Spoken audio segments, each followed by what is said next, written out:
right, so we all know the story of Macbeth. We've all read it in high school. We've all seen movie versions of it, including the one with Steve McQueen and his motorcycle.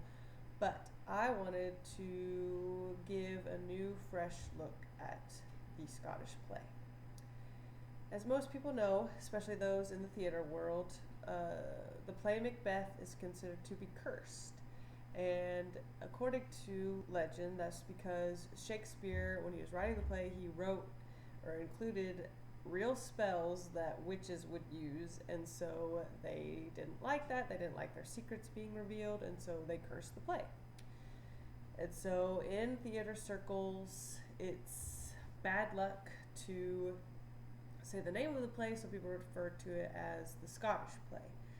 And so I kind of wanted to incorporate that idea into my movie and feature an acting troupe who is putting on the play Macbeth. And as they're putting it on, strange things start to happen, weird freak accidents, people get hurt. There are death threats that come over the phone to different people in the cast that if they don't quit, something bad's going to happen. It's kind of like Phantom of the Opera, the newer version with Gerard Butler, how like weird things start to happen. So I kind of wanted to incorporate that Phantom of the Opera like freaky side of it, but so like have that in the movie, and as the play progresses, it gets closer to the production day. Half the cast members start to believe that the play is actually cursed, and they start to quit, which isn't good. And the other half is looking for a logical explanation. So by the end of it, they discover that the culprit is just a disgruntled former cast member who was fired by the director because she wasn't good enough. So I want to take a look at some of the main characters, and of course, just like the play, the main characters of the movie are going to be those who portray the main characters in the play. So I have Macbeth is played by a character named Chris Hardaway, who is a charismatic, dark-haired man who desperately wants to make it in Hollywood, and so he takes the play very seriously.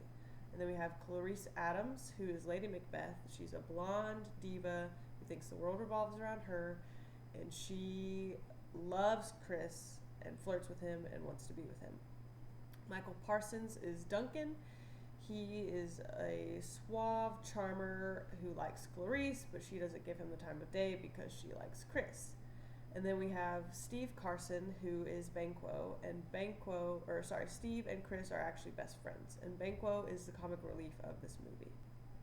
Then we have Ferguson, who is the director, and he's kind of a squirrely, balding little man who, he's constantly having frayed nerves and just flitting about and very just hyperactive.